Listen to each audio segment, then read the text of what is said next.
are back to our webinar series, and today we're opening the conversations on biostimulants.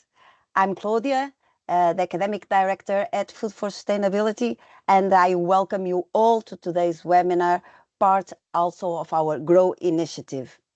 And for those that may not be so familiar with us, Food for Sustainability, let me share with you that we are a not-for-profit organization dedicated to promoting sustainable food systems. We operate at the intersection of research, education, and of course, very important for us, industry collaborations.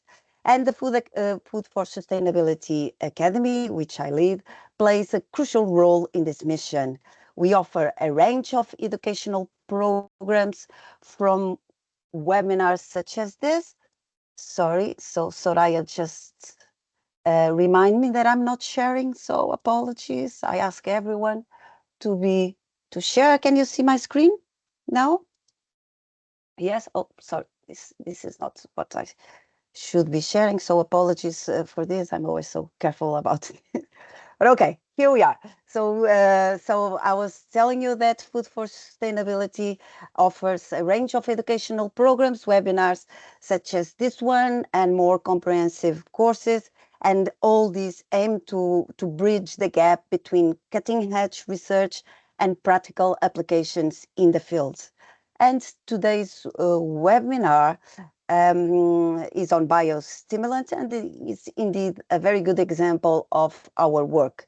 And as we all know, in the face of climate change and the need for a more sustainable agriculture, biostimulants have emerged as a crucial tool.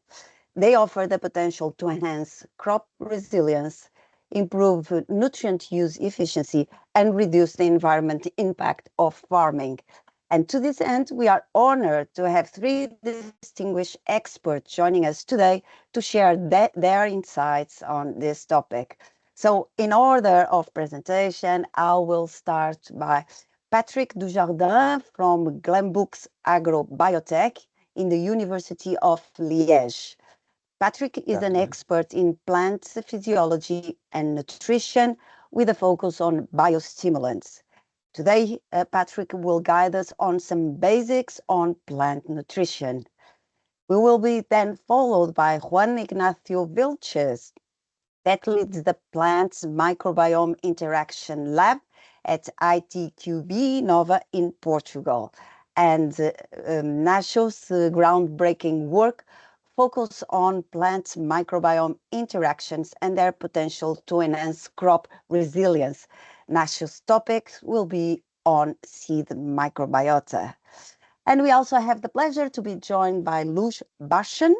She is the director of the Bashan Institute of Science, and she's also an affiliated professor at Auburn University. Luz is a pioneer in plant-bacteria interactions and microbial assistance restoration of eroded arid lands. Today, Luz will guide us through important formulation aspects to improve efficiency of inoculants. And it's with a great welcome that I thank you for being here today with us, delivering this webinar.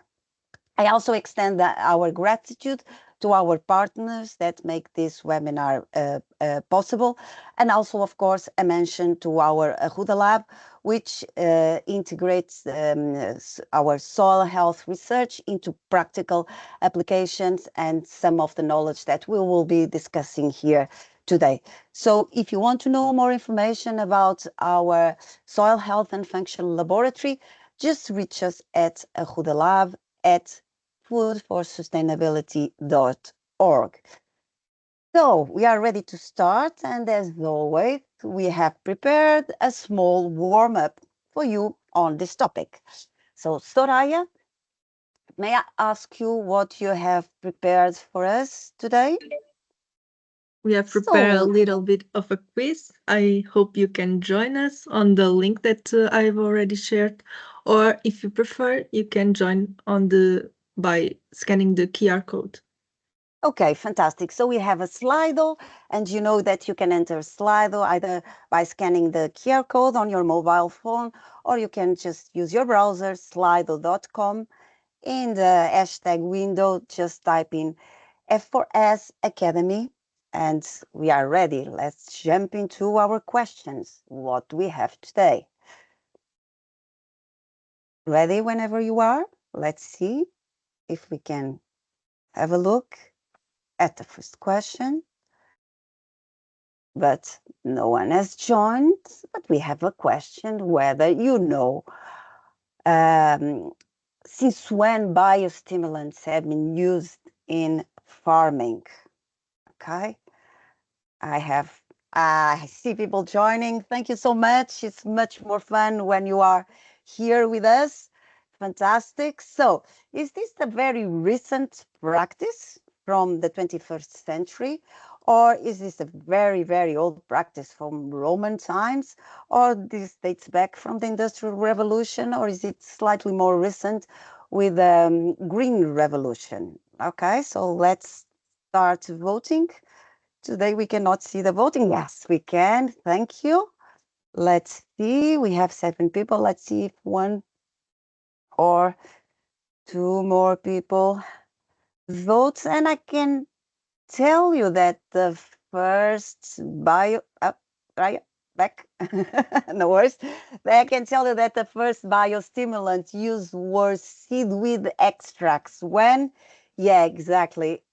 In Roman times, they already used seed extracts, which is still now one of the most common biostimulants. And the Romans, by using this seedweed, demonstrates an early understanding of what we now call sustainable farming techniques that align very well with the more modern biostimulant applications.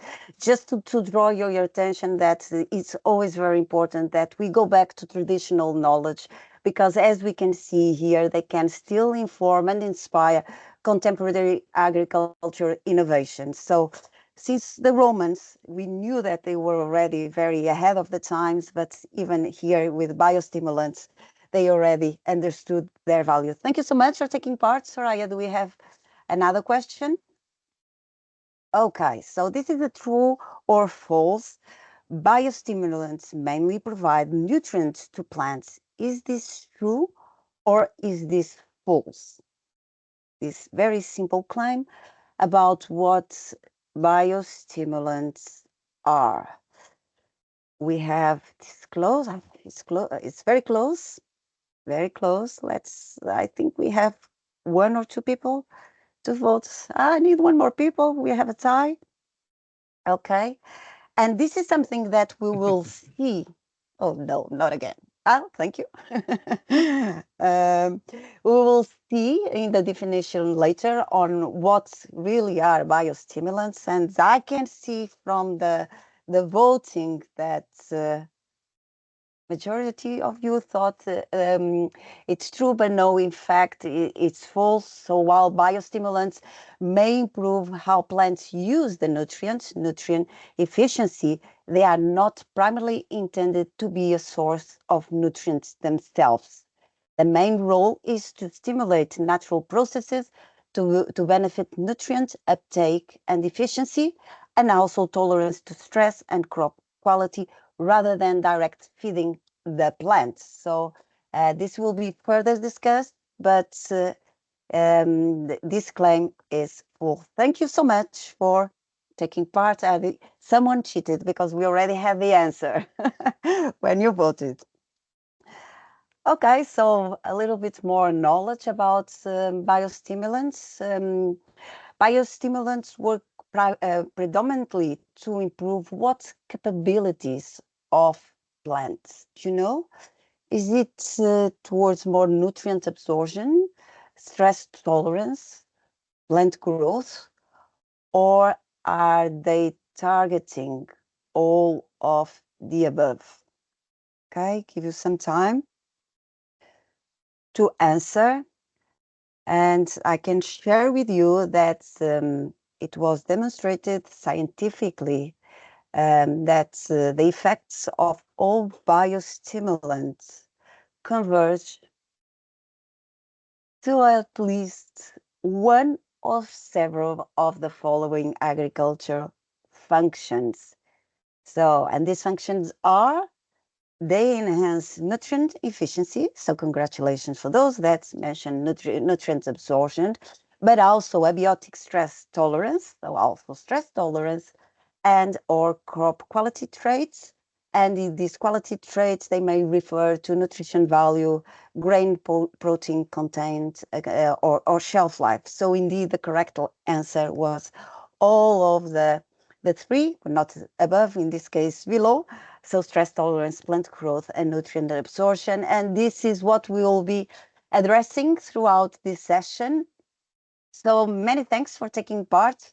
So now it's time for us to turn to our speakers to explore this exciting world of biostimulants. So I call to the stage Patrick Dujardin, while I properly introduce you Patrick. So Patrick is a professor at plant biology at Gembloux Agrobiotech, University of Liège, Belgium, of course, since 1996. He was Dean of Gembloux Agrobiotech. He was Dean in the period between 2007 and 2009. He's also an expert in plant physiology and nutrition, and his current research is focused on actions of microbial and non-microbial biostimulants on crop plants. Patrick also authored and edited books and book chapters on plant biostimulants and has extensive record in peer-reviewed scientific journals. He has a long-standing expertise in the risk assessment of agriculture technologies, and he was the vice chair of the EFSA TMO panel between 2012 and 2015.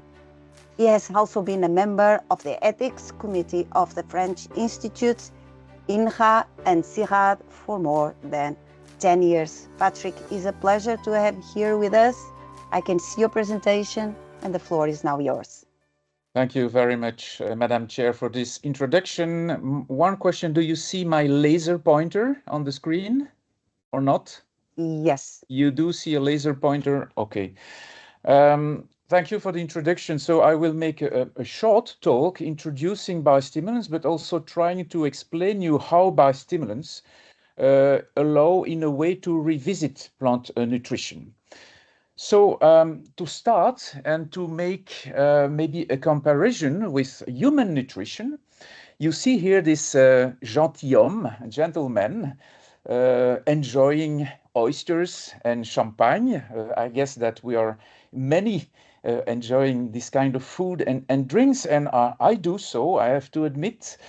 Sometimes too much, we also have to admit. And what I used to do after the meal or at breakfast the day after, I have a lemon juice. And why a lemon juice? It's quite usual to have lemon sorbet also at the end of a meal to help digestion. Okay, so what are you expecting from lemon juice there? Not sugars, not potassium ions, basically not the nutrients which are contained by this lemon juice, but you're interested by those bioactive compounds which will help you digest excess fats. Lemon juice stimulates the secretion of bile, which helps the digestion of fats. It also contains many antioxidants that will protect your liver against oxidative attack caused by alcohol. So when you take a lemon juice, you're interested by specific physiological effects of those bioactive compounds which are contained in the lemon juice. And I think we could say that lemon juice is a biostimulant for humans. So a plant biostimulants will also be some kind of physiological effector, something targeting specific physiological functions, enhancing plant growth and development. So they are not fertilizers, because the primary aim is not to supply nutrients to plants. They are not plant protection products. The aim is not to combat diseases and pests. There's something new, a new agro input defined by specific physiological effects. So we can make this parallel with human nutrition and also human health. We could say that we have fertilizers as classical nutrients suppliers, the equivalent of food supplying nutrients, but we also have those biostimulants which could be compared with a functional food, because functional food is indeed something that you will use for targeting specific physiological function of your body. So we have nutrition on one hand, with some specialty food targeting specific functions and describing, let's say, claims, which has to be distinguished with protection. Pesticides or drugs aim at protecting against diseases, but that's indeed something really different. Is that really new? We just say that Romans were using seaweed extracts. Okay, I fully agree with that, but probably they were not aware of those non-nutrient effects, or at least it was not made explicit, of course. If you try to find the very first mentioning of the word biostimulant, I could find this paper from 1990 from Journal of Sustainable Agriculture. It's a group in US, School of Forestry and Environmental Ethics of the Yale University. And those researchers, they talk about organic biostimulant. They use the word in the title of the paper. And this is indeed already about seaweed extract, humic acids, the mixture of both with some vitamins, and interestingly, helping to lower the amount of fertilizers that you apply to plants without growth penalty. So it helps a low input sustainable agriculture, as it is indicated by the title of this article. So the word biostimulant is quite new, but it is very rapidly adopted now over the last years. You see here the number of papers in the Scopus database using the word biostimulant and also plant in the abstracts or keywords or title. And you see that after 2012, we have this sharp increase in the adoption of the word biostimulant by the scientific community. So yes, it's not new, but it is clearly expanding, at least in the scientific community, but also on the market as well. I will not comment this further. We have an expanding offer of biostimulant products. We do have essentially the main categories are seaweed extract, protein, hydrolysates, humic and fulvic acids, but we also have plant extracts, fermentation byproducts, different industrial and urban wastes, composts, microorganisms. We will dedicate much time to those microorganisms used as biostimulants in this webinar. But we also see some emerging technology using artificial microRNAs or synthetic peptides, so things which will target more specifically certain genes, certain traits. That's probably also the future of biostimulants. So those biostimulants, they can be applied to plants by different ways, foliar spray, seed coating, etc. We will also talk about formulation of biostimulants, applied to all kinds of crops, agricultural crops, horticultural crops, turf, pasture grass, trees, nurseries, and the expected functions are improved nutrient use efficiency, enhanced tolerance to abiotic stress, increased crop quality traced, and at the end, of course, the farmer expects some increase in yield, but that's not the primary function, I would say, of the biostimulant. Efficacy is variable, and that's a challenge. What you see here is data from a commercial leaflet, which means that the company is happy about the result, of course. You have 73 field trials here, testing seeds from winter wheat coated with humic and fulvic acids. And what you do measure here is the yield increased as compared with the control without biostimulants. And you see that in most cases you do have an increase in yield, but in some cases you do have a penalty in yield. So that's the real life, I would say. That's what you do observe with biostimulants, a huge variation in the effects. Globally positive, hopefully, but it's quite important, of course, to understand the conditions of the efficacy of those products. And we do have a regulation in Europe, Regulation 2009-1009, which did enter into force in 2022.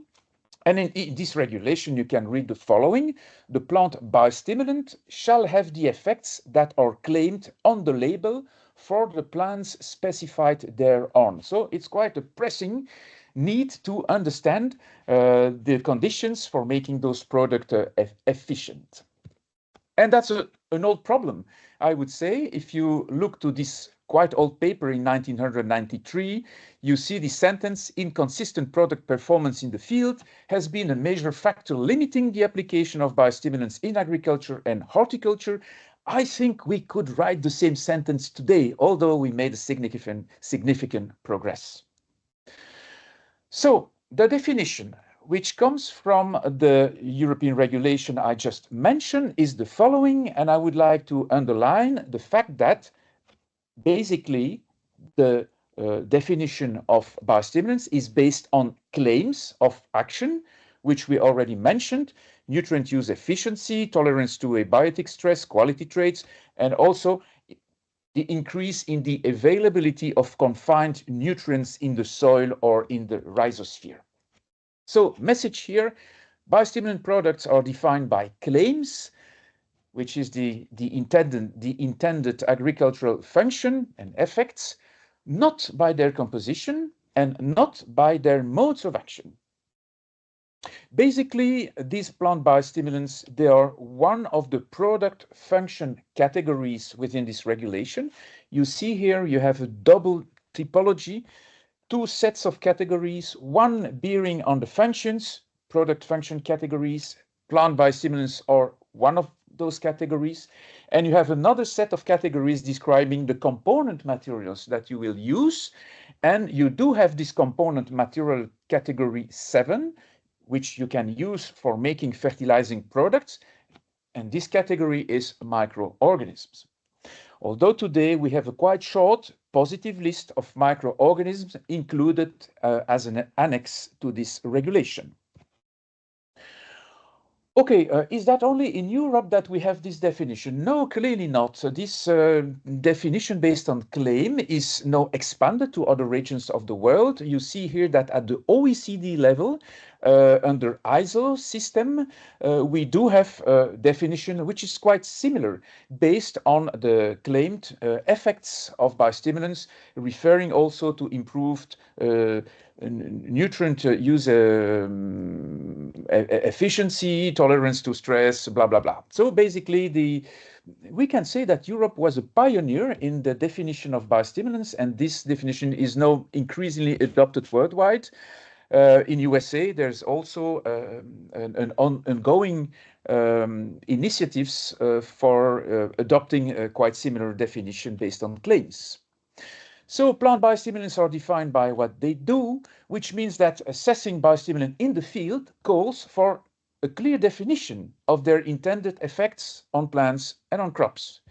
Don't think that biostimulants are one-fits-all solutions. No, you will need to be quite clear about what you expect. I give an example here. I will not comment all the content of this table, but just take the first line. If you want to improve nutrient use efficiency, which is one of those claims, phosphorus use efficiency, for instance, in maize, in the early development of maize, it's quite important to have a good phosphate acquisition. And if you want, so the agricultural target is the establishment of the seedling root growth, allowing you to take up the phosphate And how could biostimulant help?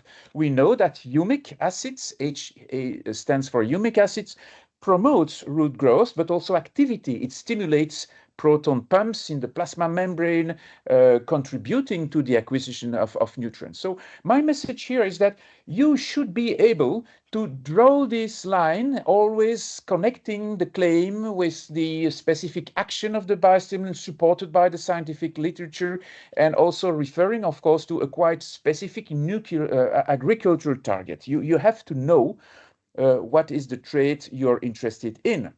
And this is Seneca is not a farmer from the Roman time using seaweed extract, but a Stoic philosopher. He was also teaching Emperor Nero, which was certainly also a challenging activity. And what you see here on this slide, he says, in a letter to his friend Lucilius, if one does not know to which port one is sailing, no wind is favorable. I think we have to keep this in mind. Know where you want to go, and it's only then that you will be able to assess the product you are interested in using for some reason. So plant biostimulants in the toolbox, you have to be clear about which agricultural function you want to target, which is the plant trait you want to modify, which ideally are the targeted genes. And then you can use tools for changing gene activity, which can be genetic tools, either classical breeding or GM technology or CRISPR-Cas, but also epigenetic tools, working on the expression of the genomes. And you have different tools there available, plant growth regulators, but also plant biostimulants. And probably that's what's new with plant biostimulants. Of course, you have to be clear about what traits you want to modify. This is an example of a paper describing the root ideotype in maize for the acquisition of nitrogen.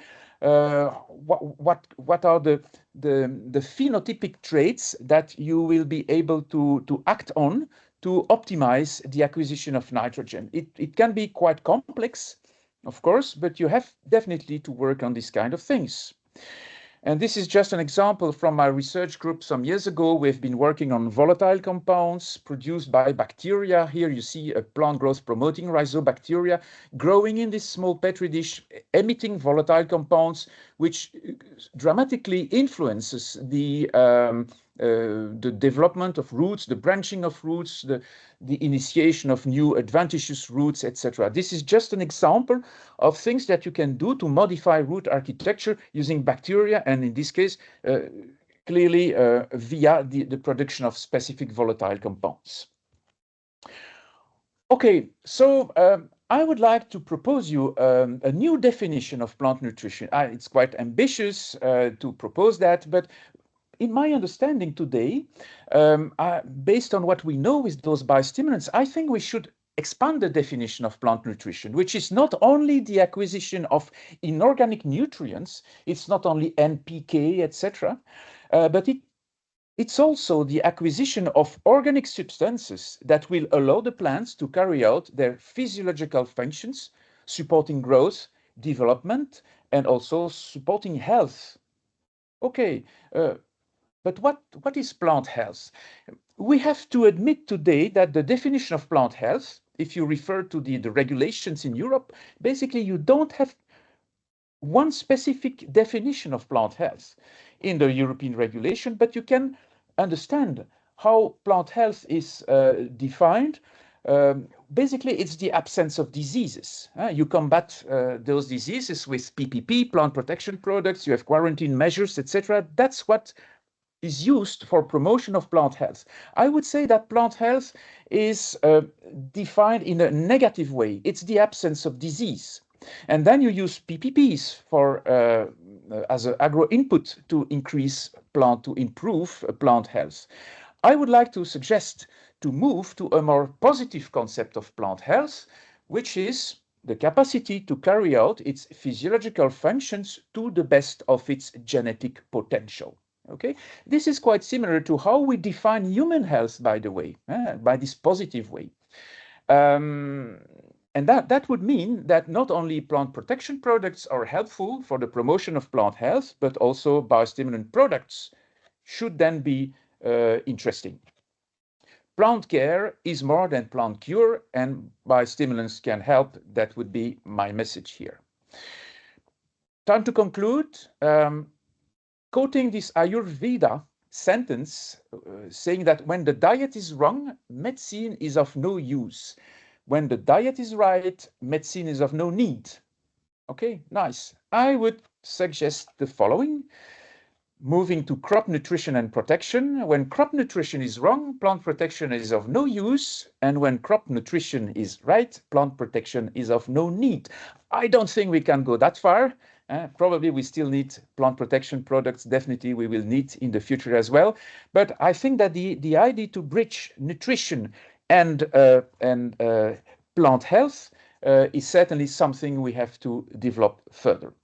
And if you want to discuss further about that, I'm happy to invite you to the next World Congress on Biostimulants, which will take place in Barcelona in next December.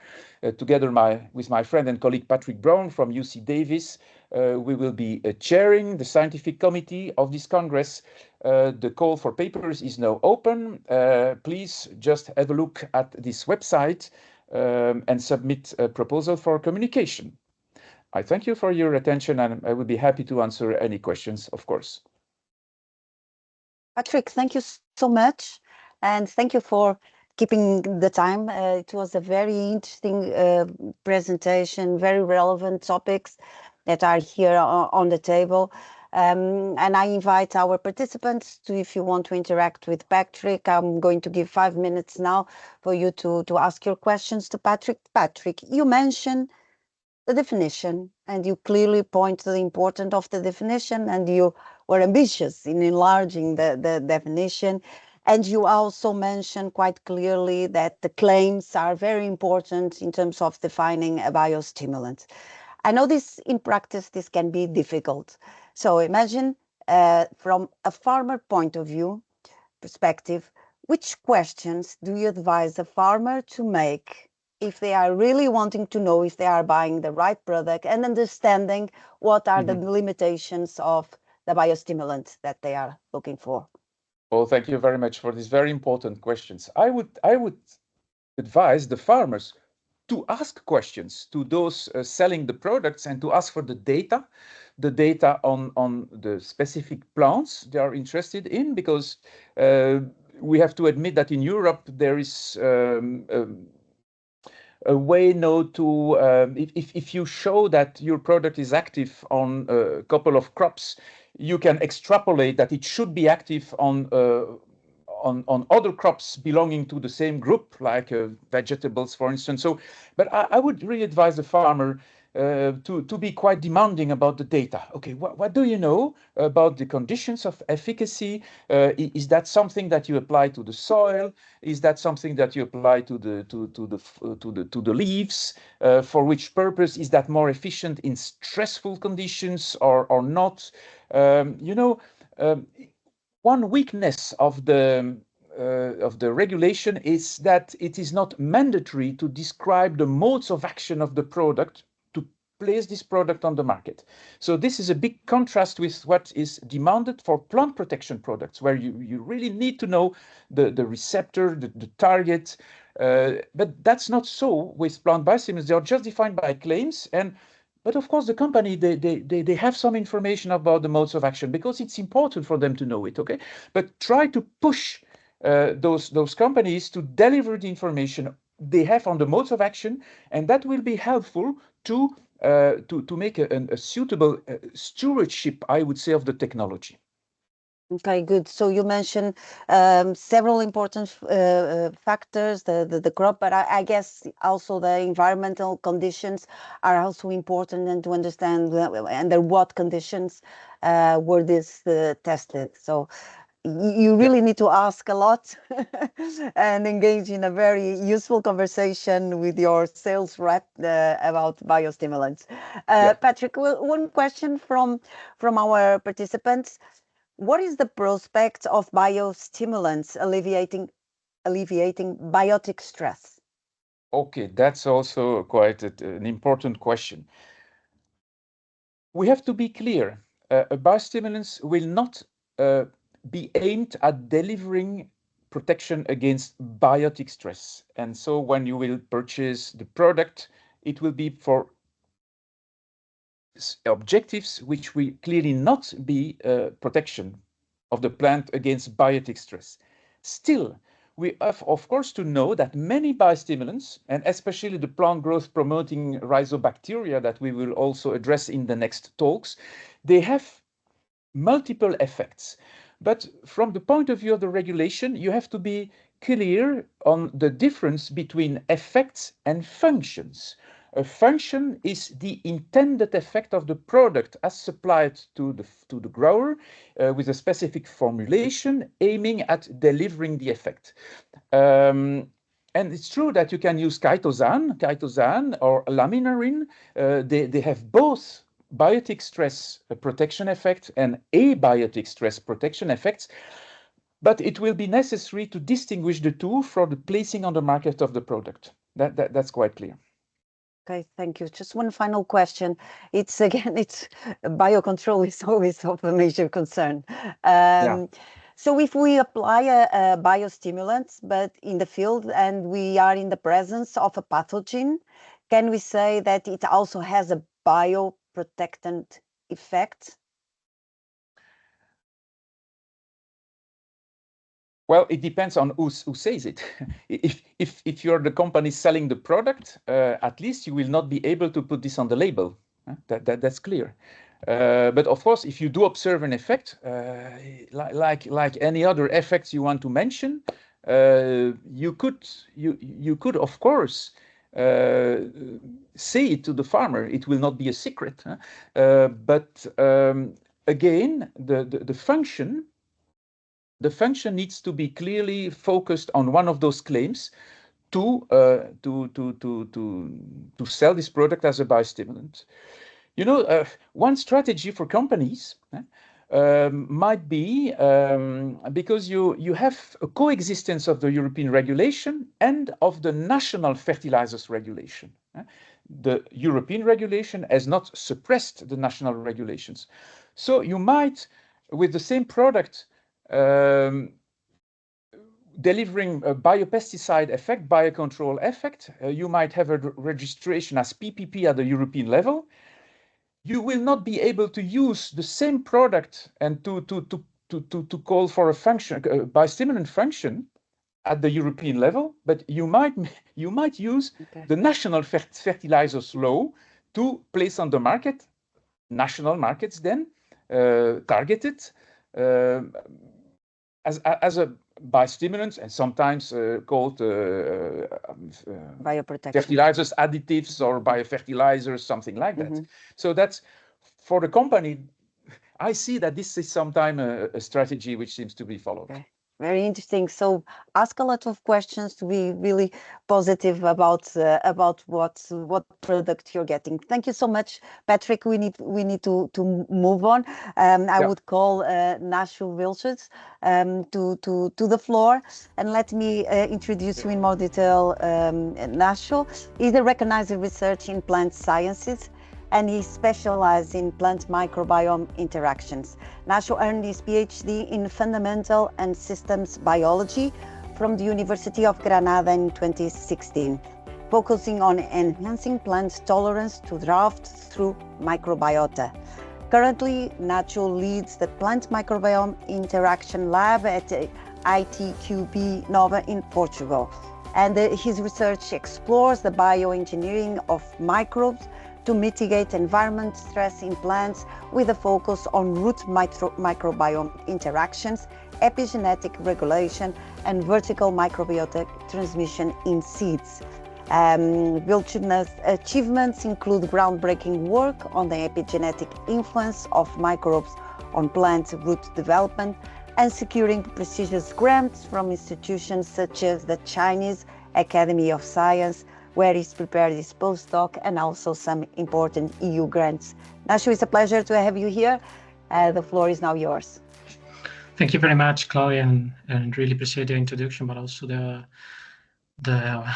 opportunity to be here today with such a good panelist. So hope you can see now my screen.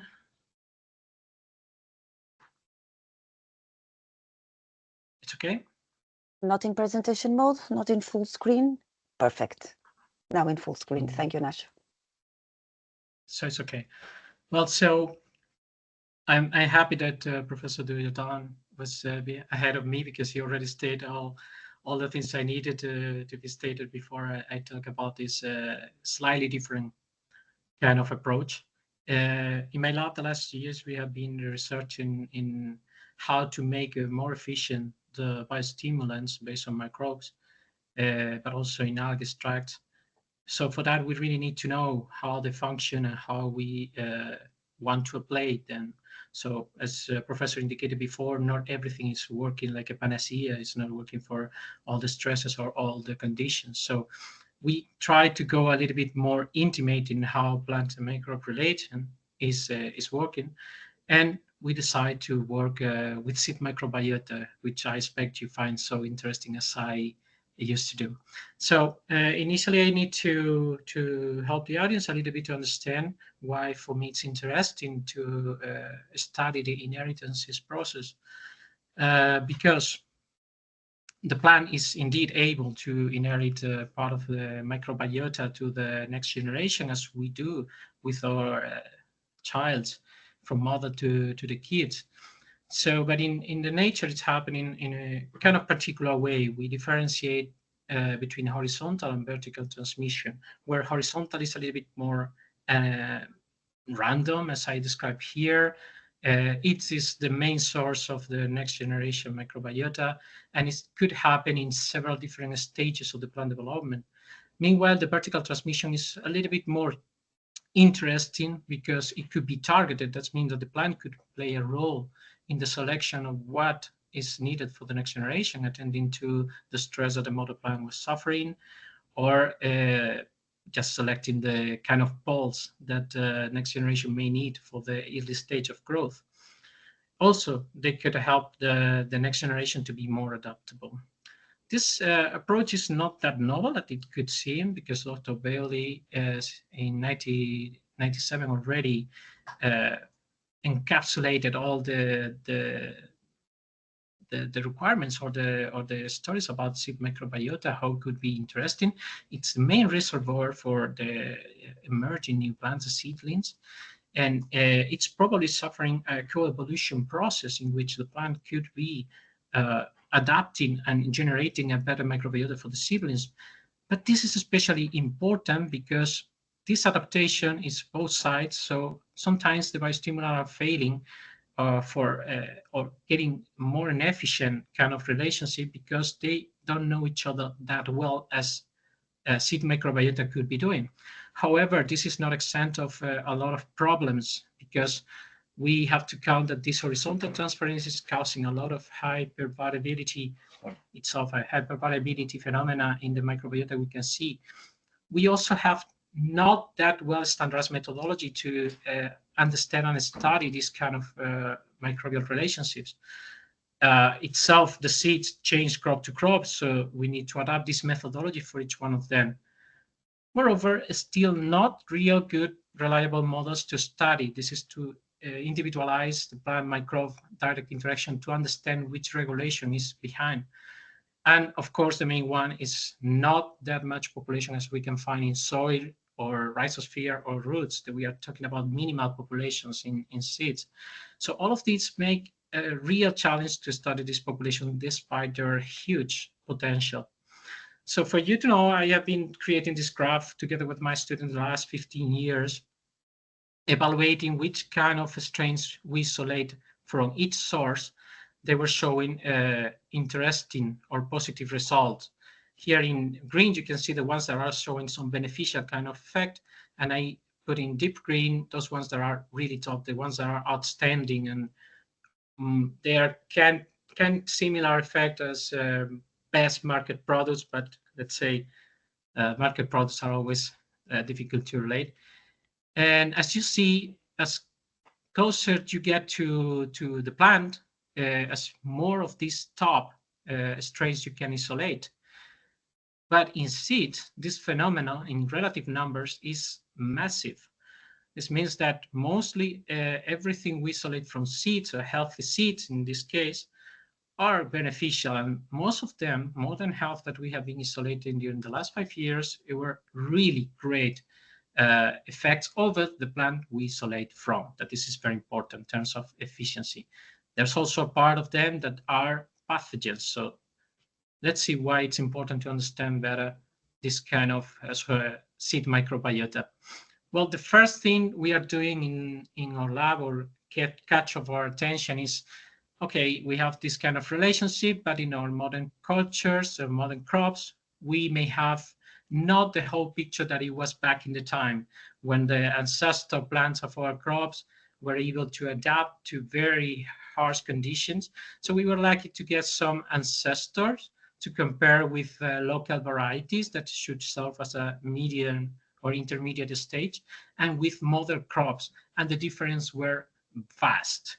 What we found in the mother crops is they could have even more biodiversity than the ancestors, but the ones, the strength that we were able to isolate in the ancestor, they tend to be very, very efficient, not necessarily in high numbers. So that's interesting in terms of evolution and understanding what we lost in the domestication process.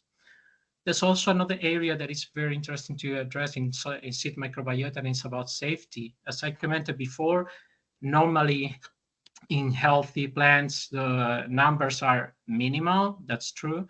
But in terms of safety, we have to consider that some of these microbes isolated are pathogens. And we get a very interesting study together with Chagas in Ireland, that in where we only find pathogens, and particularly one pathogen differently for each plant genotype. In this case, they were Typholium repens. And it was very interesting because Chagas is distributing the seeds to create legume-empowered kind of fields to fix nitrogen and so on. So they could be, obviously not intentionally, but spreading some pathogens that not only affect this trifolium, but also other legumes. So it's very important to understand what is the load of microbes and what is the sense, if they are beneficial or they are pathogens. But the term that is concerning us for today is about the biostimulants. And I previously spoiled a little bit that I consider they could be a better source because of this intimacy relation with the mother plant for the next generation. So I'm going to just bring some of the examples that finally we were able to publish recently, and they were about maize, that in general in the Iberian Peninsula is suffering from drought, but particularly in Portugal and in the area of Lisbon is suffering a lot because of the salinity. So we were able to contact some farmers to find more adapted varieties of maize. And we did all this process of finding methodologies to be sure about what we were being isolating, identify what is the core microbiota, and after several testing, we finally came out with this population as a good marker of what is in seed of this tolerant kind of genotypes.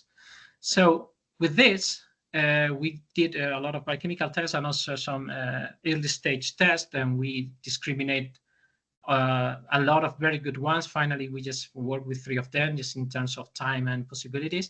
And all of them were doing quite great without any other fertilization in the soil. But not only in the nice condition like a full irrigation system, but also under drought conditions. And they were particularly good, 2 of them, that, as you can see here more clearly, they were enhancing a lot the root development. In this case, I'm showing the results for drought experiments, but the ones for salt are also amazing. So, but this could work in the greenhouse. What's happening in the field?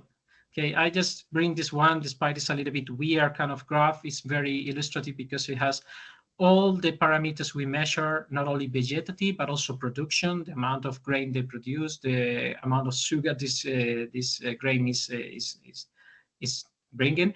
And all what you see in the upper cycle is the plants that were treated with this seed microbiota. In the blue dots, what you see is the controls. And the separation, it was very clear, getting an increase, not only in the vegetative, but also in the production, about 12% in terms of drought conditions, which was absolutely amazing. So the loss was minimal, and it was comparable to the production under 100% irrigation. But still more tests to go. This is just the first confirmation that the seed microbiota can do nicely and sometimes better than other microbial biostimulant.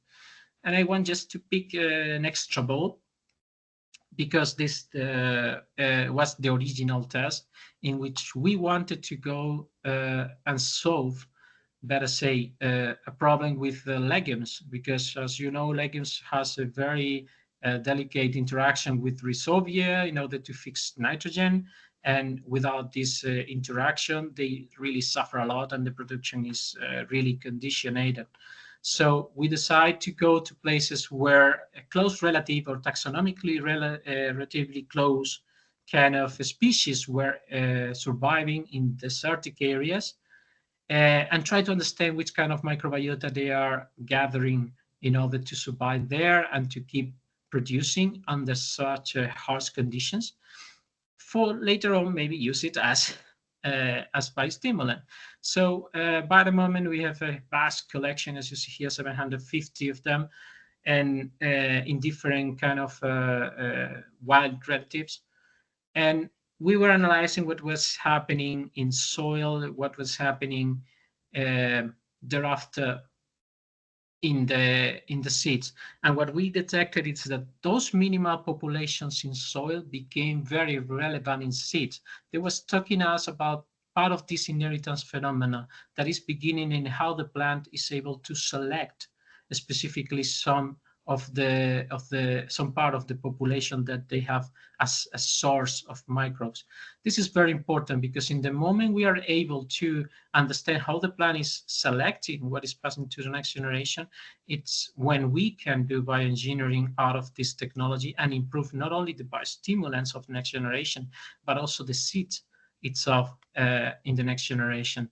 So out of this, we found a very interesting strain, Stenotrophomonas maltophilia, that was very, very prevalent along most of the sampling points and species we did in this test, serving us as a pretty good model to isolate the system and understand better how this inheritance mechanism works and how we can benefit from them in the future. So I don't want to extend way more my presentation. Just leave some messages like it's very important to understand how these mechanisms are working in order to use in the future as a biotechnological input. That the seed microbiota is consisting in two different apportations, this horizontal and vertical, and isolate good models in each one of them could give us a very good picture of how they work. That they not only are interesting in order to produce more efficient kind of biostimulant or more adapted kind of biostimulant, but also in order to detect pathogens and avoid their spreading along the crop fields. So I don't want to leave the room without giving some credit, all the credit to my amazing team and the great collaborators we have around. This is just a piece of honey about the things we do, but it's a huge vast kind of work behind of this. So all these people here and funding agencies were believing in this little crazy perspective. And I want to thank you all for your attention. And if you have some questions, I will be more than happy to answer. Sure, thank you so much for your presentation. Very interesting. Just one clarification question. So the research that you have conducted and showed here is applied to maize, correct? Yeah, in that case, Spain, it was based on maize for salt and for drought. For salt and for drought. Do you have some evidence that this might work in different crops? Yeah, I mean, this work, it was eventually prepared to compare native from maize, local microbiota, I mean, not local, but native microbiota from maize seeds. And we found similar strains or same species in other seeds, in legume seeds or in tomato seeds. So that experiment was trying to see if we use same species we found in maize, but coming from other seeds, it was working as well. And our conclusion is it's working. The problem is this area is still very young and it needs way more confidence and way more experiments to determine if we can cross-using this kind of strains in other crops. But we tend to think it's more like plant-to-plant kind of experiment. Like what is working in maize, not necessarily is going to work in tomato, because probably the selective method the mother plant is using is not the same. Okay, so my next question, you were about to answer my next question. So you present here some lab trials. How far are we from having, you know, your research really into the fields and in the hands of farmers to work more with the seed microbiota to improve crop yield? Well, in the case of maize, it's very close because we already have done 4 years test in field with very consistent kind of result considering its field. So conditions change every year, but they were consistently giving similar result.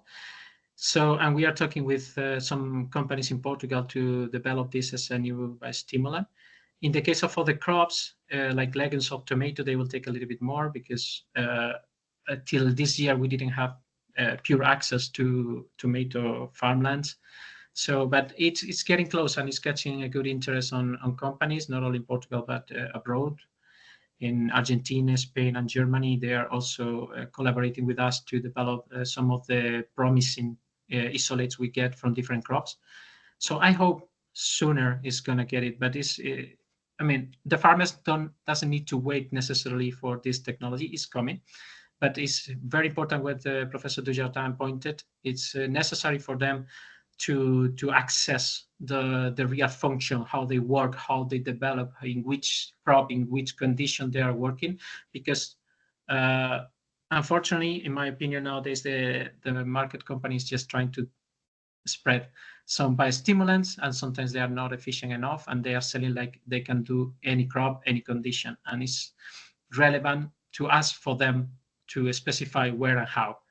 So in the way that the seed microbiota is coming or not, I hope so. It's important for us to claim for this kind of data. Yes, and it's also important that you know, the end users are informed, because otherwise we're just introducing skepticism and mistrust on these new solutions, and it's just making everyone's life harder because the conditions are getting tougher and tougher. Nacho, since you are here, there's someone in the audience asking for some clarification about how the seed microbiota is transmitted. If you can elaborate the vertical and the horizontal transmission of the seed microbiota. Sure, it's a very complex. We are now preparing a review about it because the topic is not black and white, has many little corners. But in general, we consider horizontally all that is transmitted like by external factors, so wind, airborne, pollinators, the soil. It could be considered horizontal. The plant could have a barrier to stop them or to admit them, but it's more depending on environmental conditions. Meanwhile, the vertical is something that the plant is actively selecting. This is once they have endophytic relation or close relation with the strains. In this case, I used to work more with bacteria, but now I know the phenomenon is also happening in fungi. Once they're in this relation, how the plant is able to tell them, please go up through the plant to the flowers and later on to the seeds.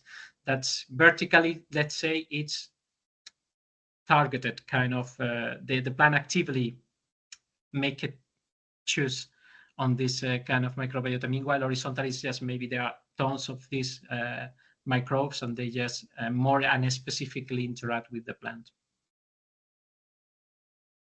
Thank you for the clarification, Nacho. And one final question. It's an interesting question from Agnieszka. Can we conclude that the seeds you collected from the local crop culture are indeed better adapted to the local conditions by this inheriting the best local microbiome?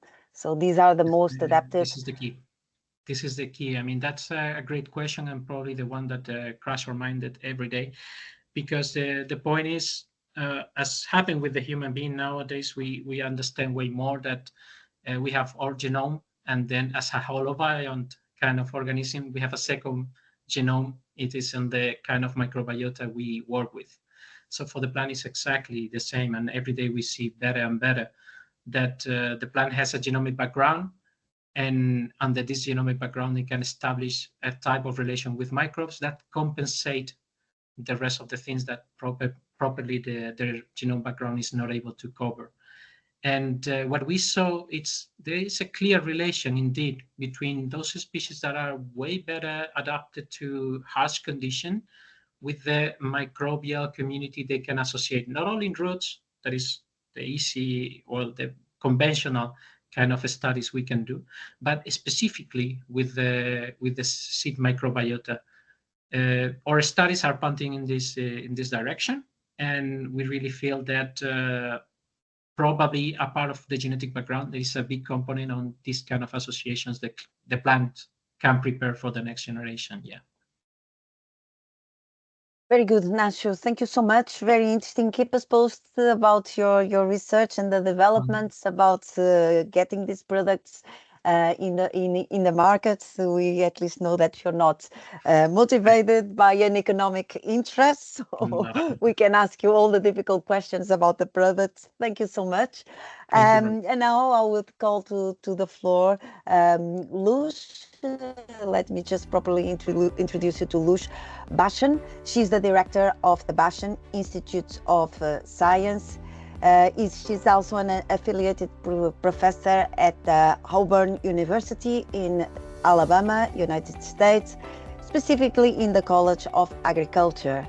Luz also holds the position of an adjunct research at CIBNOR, which is Centro de Investigaciones Biológicas del Noroeste in Mexico. Sorry for my pronunciation. She's also the co-founder of the Bashan Institute of Science and the Bashan Foundation, and she worked for decades in developing technologies and publishing scientific innovations in plant-bacteria interaction, plant growth promoting bacteria interaction, microbial synthetic inoculants, and microbial assistance restoration in eroded arid lands. Luz, thank you so much for coming, and the floor is now yours. Thank you so much, Claudia. So let's see here. Let me know if you see the... Not in presentation mode yet. Not in presentation. Yeah. Okay, perfect. Okay, now it's okay? Yes. Can you see? Yes. Okay. Okay, so again, thank you very much for your kind of presentation and the invitation. It's really interesting, and so far I have been very impressed with all what you are doing to diffuse this type of scientific information. And I think that my presentation is like it started very nice with Professor Jardin of the general idea of biostimulant, then with the Nacho presenting more specific of microbiome. And I am going to the more, let's say, applied part of the use of this type of approaches for agriculture. And I'm going to focus on specifically the formulation for the plant growth promoting bacteria. So I'm starting now.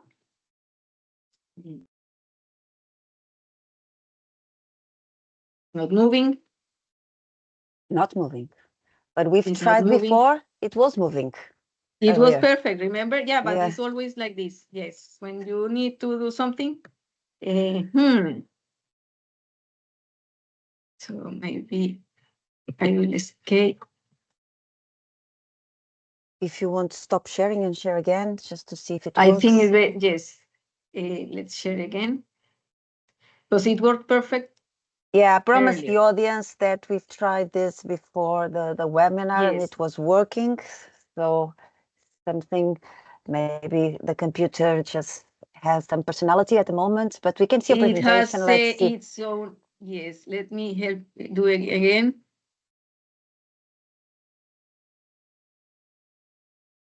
Okay, here we are again. Not moving. What we can do? Yeah, now Luz, it's okay. Now it's okay. Yes, perfect. Yes, here it is. Okay. So I'm going to give a very short introduction about the topic, my target topic, which is the PGPR or PGPB. For those who are not that familiar, so first, what are PGPR or PGPB? I guess most of the public can be more familiar with the term PGPR, which is plant growth promoting rhizobacteria. However, for us, you use it more as PGPB. It means plant growth promoting bacteria, because it's true that all this field started with rhizobacteria, studying bacteria that were associated specifically to the rhizosphere of the plant. However, with years, we found that this bacteria is affecting also phyllosphere, even endophytes, or even other eukaryotes that are not plants or not plants with roots, like microalgae. So that's why we try to use a more inclusive term, and I'm going to refer to throughout the presentation to plant growth promoting bacteria, but it's the same. It's exactly the same plant growth promoting rhizobacteria or plant growth promoting bacteria. So as I say, are bacteria that affect the growth of the plant, growth, performance, physiology, metabolism of plants. And it can be, as I say, in the rhizosphere, in the rhizoplane, in the phyllosphere, or endophytes. And how they do, the Professor Jardin gives some brief approach to how these microorganisms can work. Is because there is such a variety of these plant growth promoting bacteria, there is a huge diversity of mechanisms. And some bacteria can present one or more of those mechanisms, and so this is very related to the type of plant. So this is a very intricate and a complex interaction between the bacteria and the plant.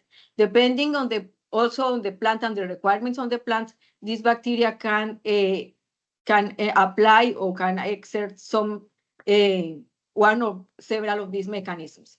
To summarize, okay, I have here an example with Azospirillum, because this is our bacteria of model. This is our model bacteria, but it can apply to any of these plant growth promoting bacteria. Usually they produce phytohormones such as hydroacetic acid, gibberellic acid, abscisic acid, or cytokinins, or they can fix nitrogen, as such is the case of Azospirillum specifically, or they can solubilize phosphorus or potassium or iron. They can also be not only growth promoters, but also biological control agent. They can protect the plant against pathogens.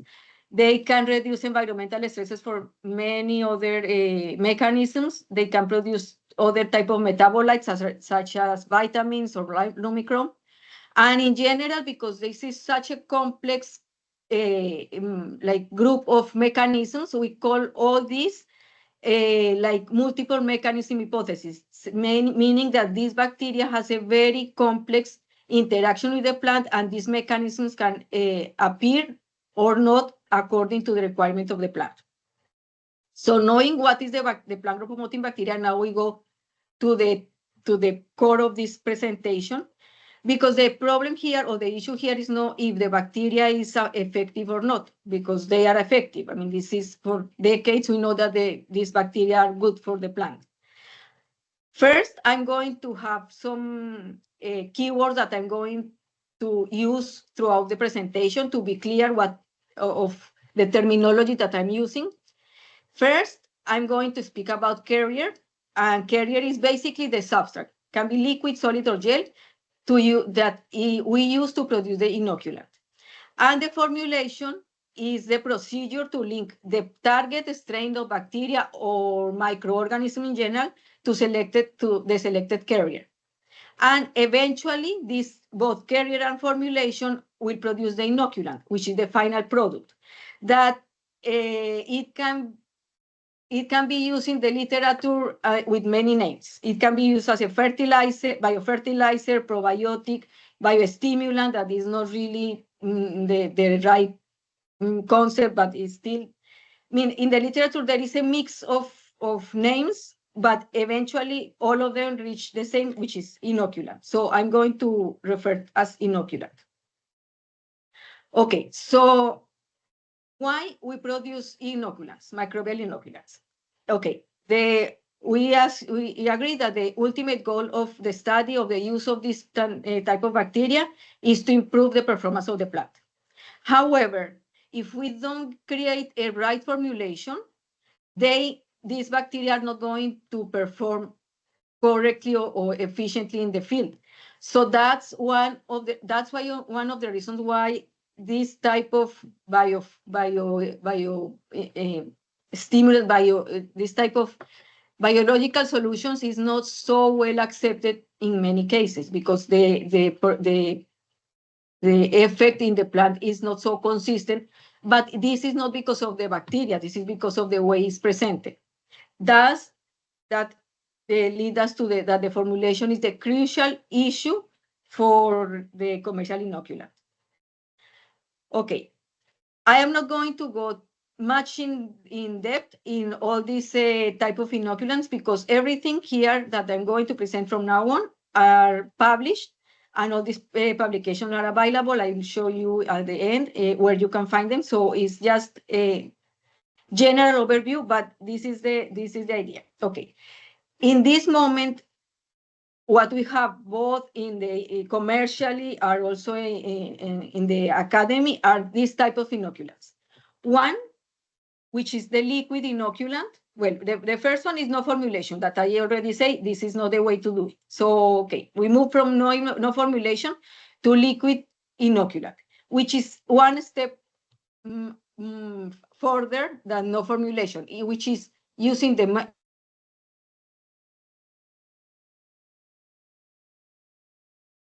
Luz?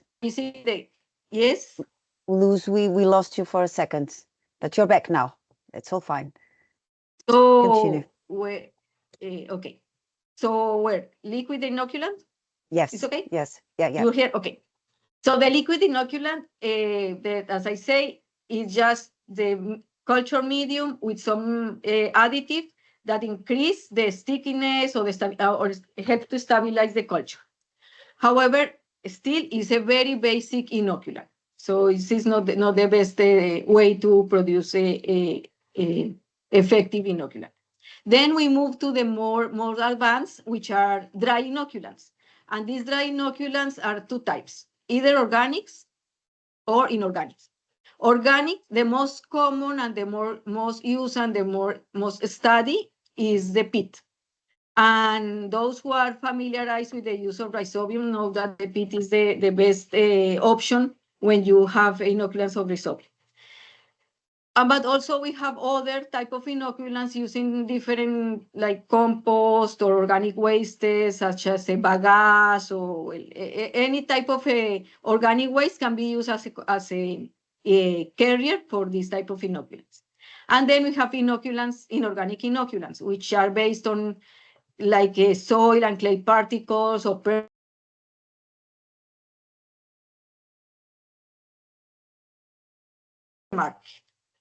mostly these either liquid inoculant or organic or inorganic inoculants.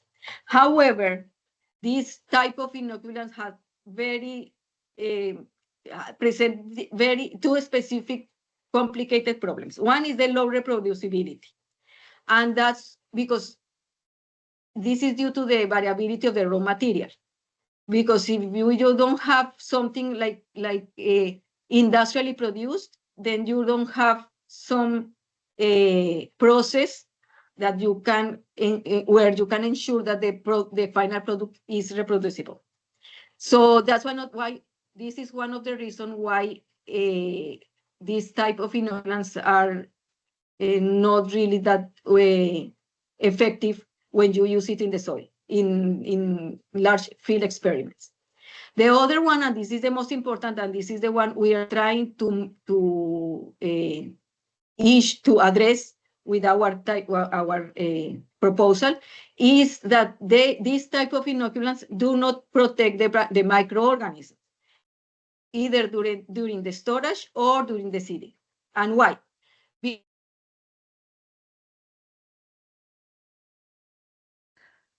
Luz? Carrier. Luz, sorry to interrupt. Yes. We are getting some cuts now and again. Would you mind just trying to close your camera to see if we get better internet connection? Yes. Thank you. But let me, I think I did. I did? No. You're still with your camera on. It's on the Zoom settings camera. On the Zoom settings. On the team settings, apologies. Yeah, in the team settings. Yes. Just the team setting. If Here. you close your camera. Yeah, it should work better. Okay. Thank you. Okay. But now we are not in presentation mode. Now it's okay? Okay, perfect. Yes. Okay.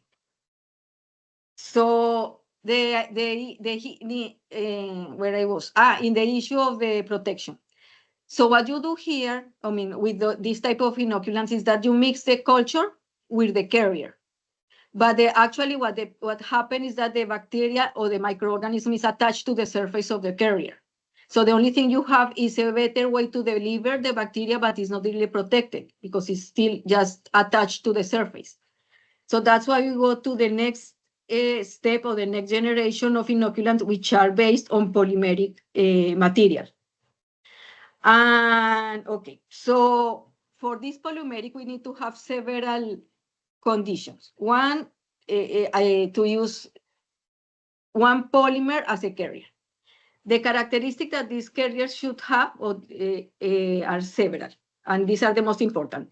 First, that it will be able to deliver the right amount of viable cells. Obviously, this is the basic of the whole thing.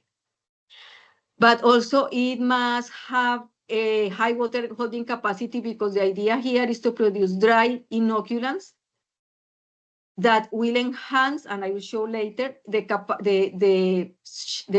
capacity of the inoculant itself to protect the bacteria. And when you put it in the soil, it needs to immediately be wetted easily and efficiently in order to start delivering the bacteria and in this way affecting the plant in the best way. It needs to be sterile or easily sterilized because the idea is to produce the most pure inoculant possible. So this is also a condition. And obviously, it should not be toxic. It must be biodegradable because we are using it to be degraded in the soil, and obviously non-polluted. So in this moment, there is no commercial product, but all of these polymers have been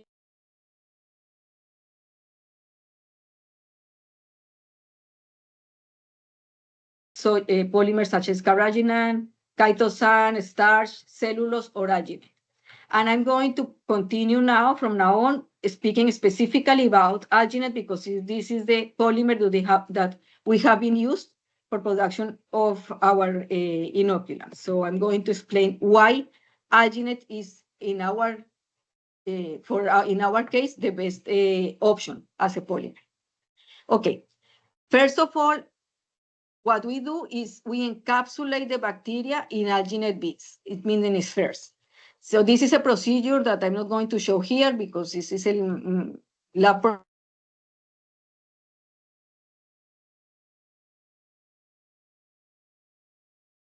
These are the type of beads that you produce. This is when are fresh, and then we dry them. Okay, why we found that this encapsulation of alginate beads is the most promising way to produce an inoculant?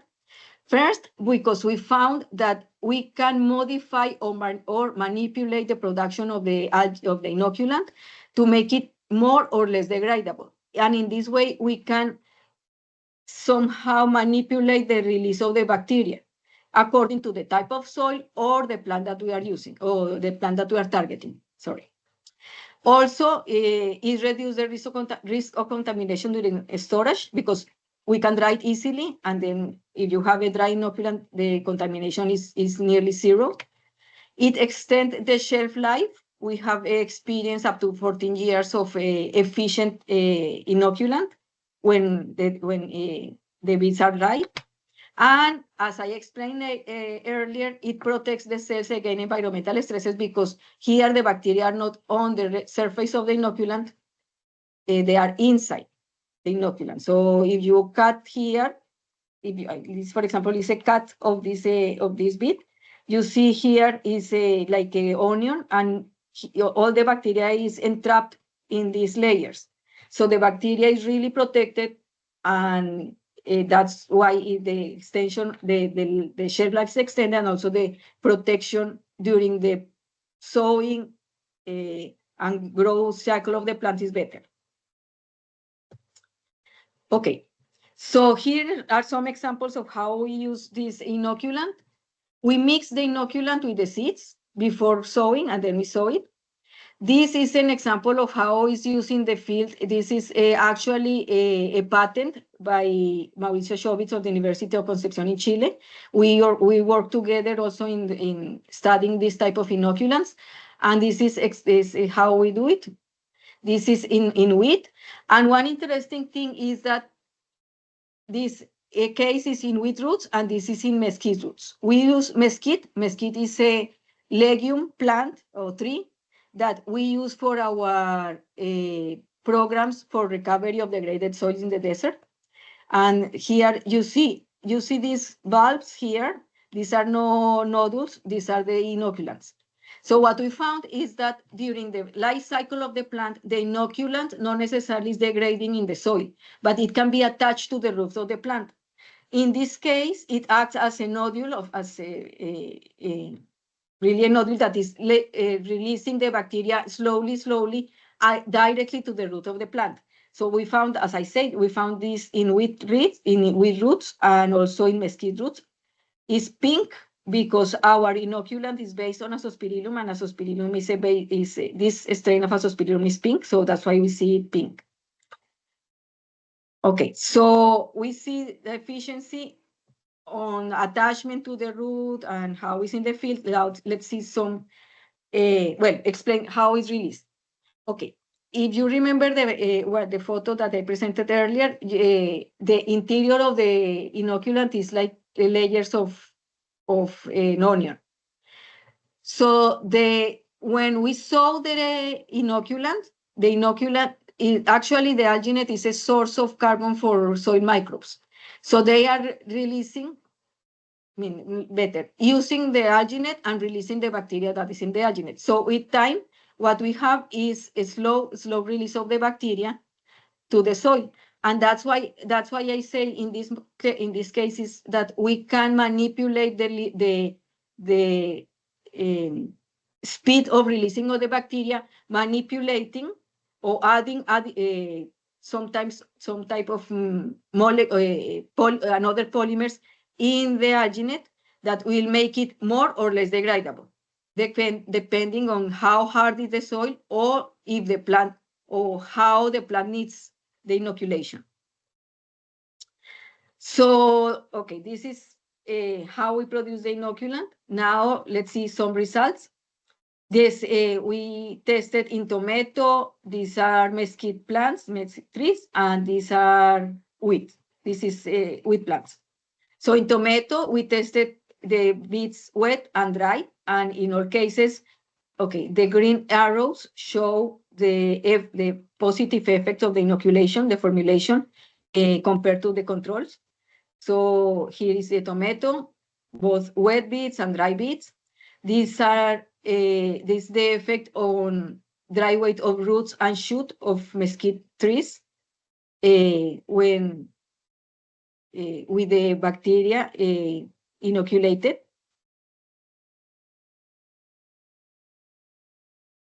Different strains of bacillus and a mix of the 4 of them compared to the control in the length and dry weight of the stem and root of the plant. Okay, so as I say, I didn't want to go too much in depth in the presentation because of the timing. However, all the papers are available, so if you are interested, first you can ask me, but also you can go straight to the source of information. What you can find all the information in this page, bashanfoundation.org, or write to me or check my website. And I think that's for now. Thank you so I'm much. Open to The yes. questions. Thank you so much, Luz, for bringing also a very important topic. It's about the formulation. As we are close to the end, I will open the floor to all our speakers. And I think one common element of all three presentations was the question of efficacy. And I know that this is also, of course, a lot of concerns by farmers when using these types of not type, the biostimulants. So from your perspective and from where you are coming, what do you think we can do to decrease this variability in terms of efficacy?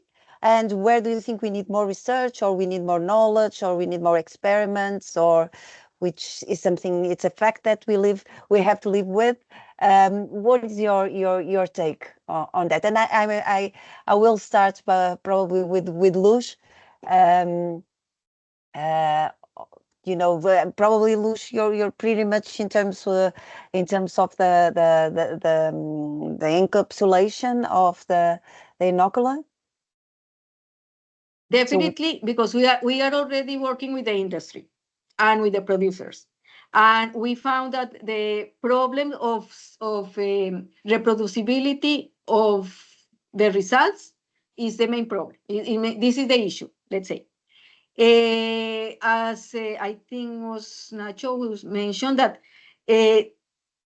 we need to approach better the producers or the growers, because this is another problem.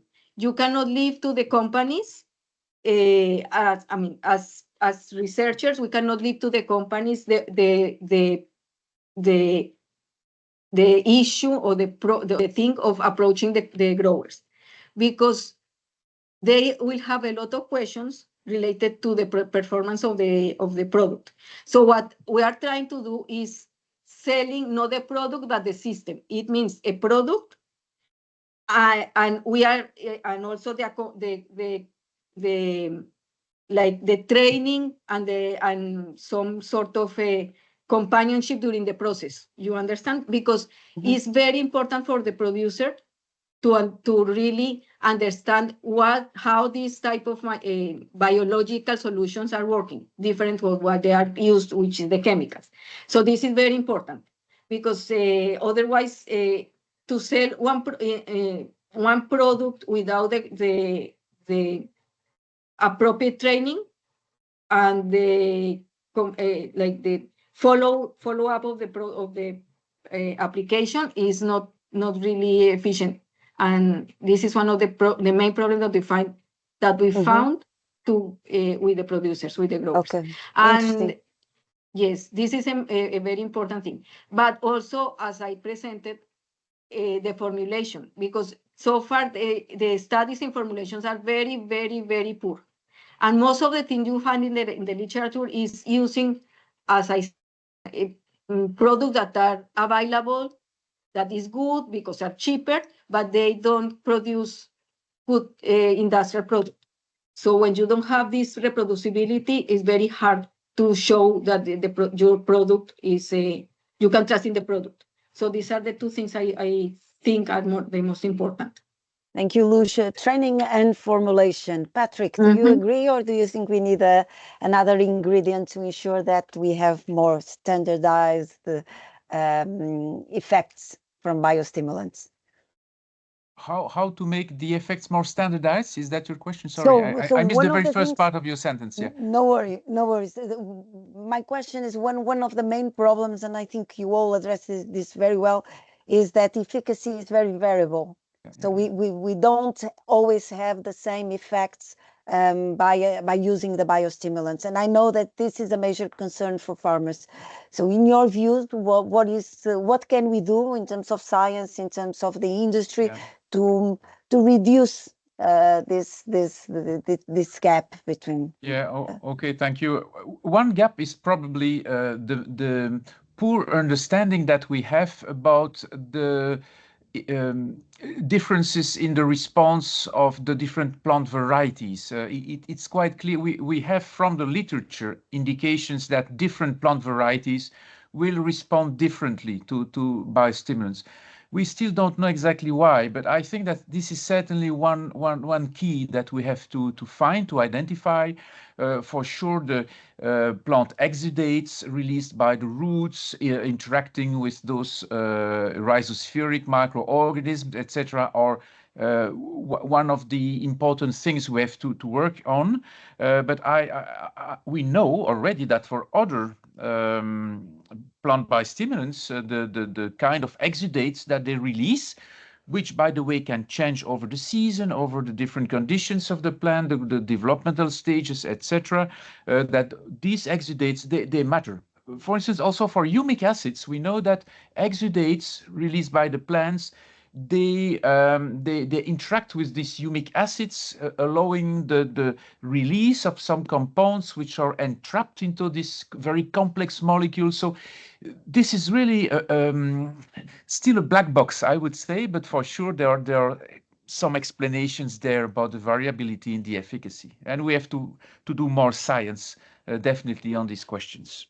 Okay, that's good because you do have a congress coming up. So it's very good that we also have this opportunity to bring in more papers and to sure. advance in science. So thank you.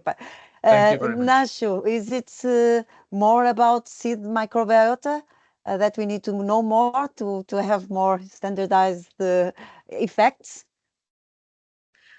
Well, I think the point was more about leave clear that the specificity, not only in seed microbiota, but in any other biostimulant that we want to prepare in the future, should be a critical thing to consider.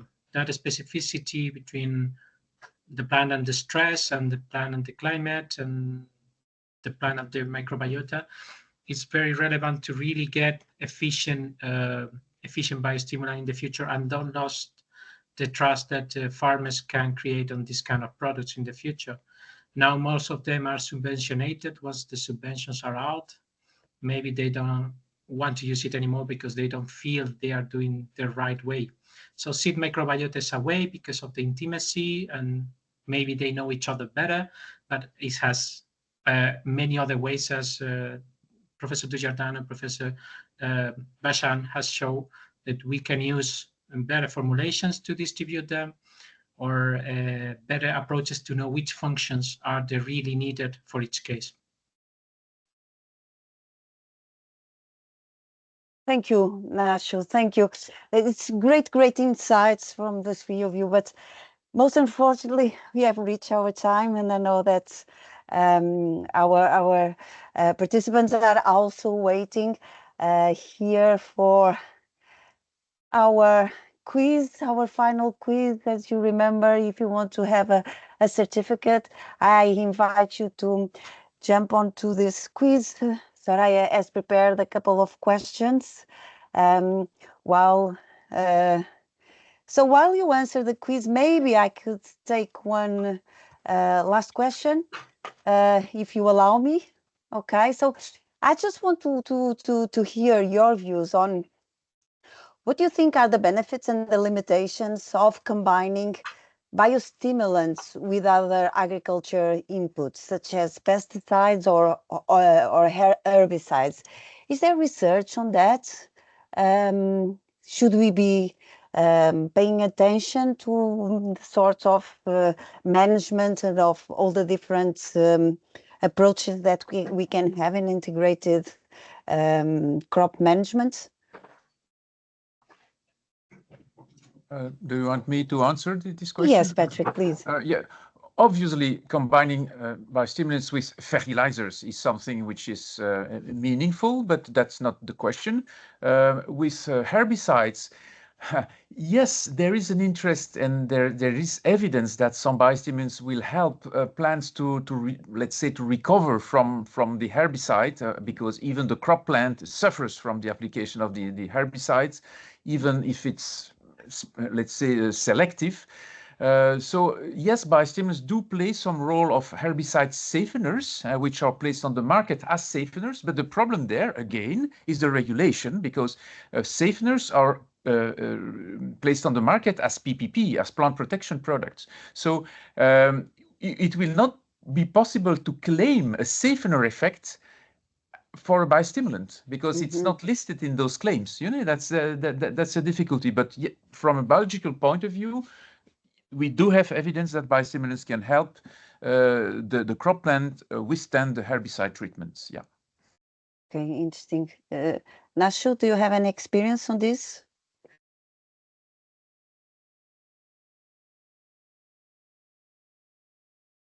You're muted. I don't know if you're trying to. Sorry, my bad.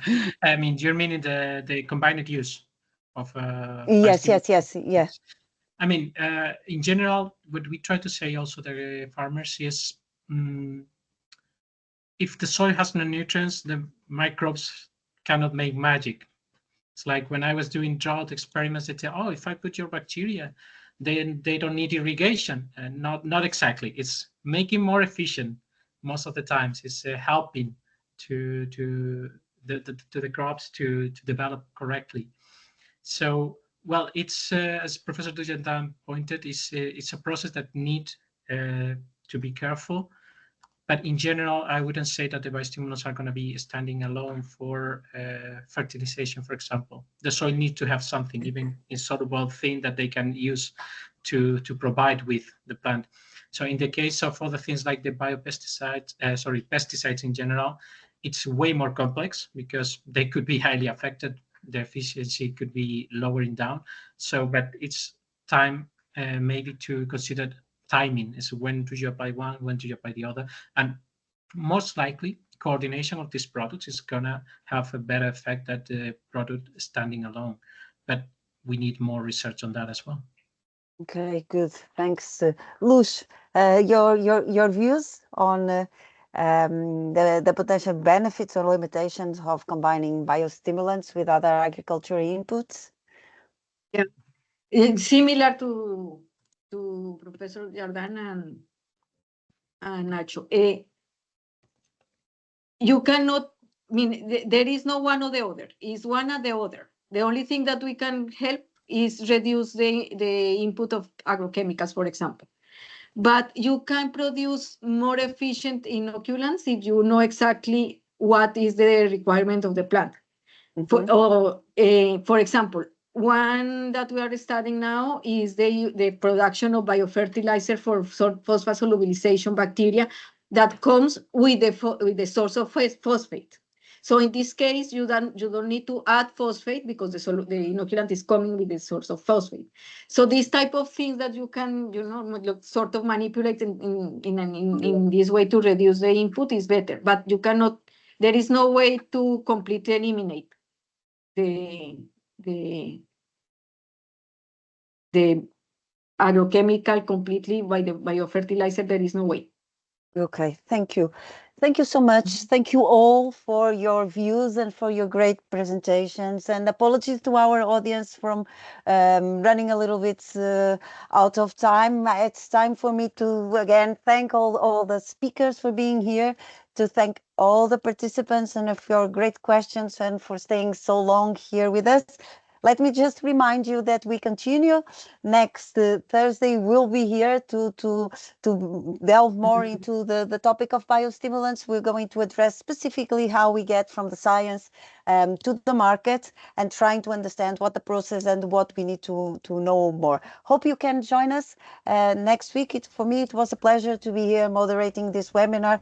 Again, many thanks to my dear team that also made this possible, and all our partners that are involved in delivering these webinars to you. Thank you so much. It was a pleasure. So I'll see you next Thursday. Thank you.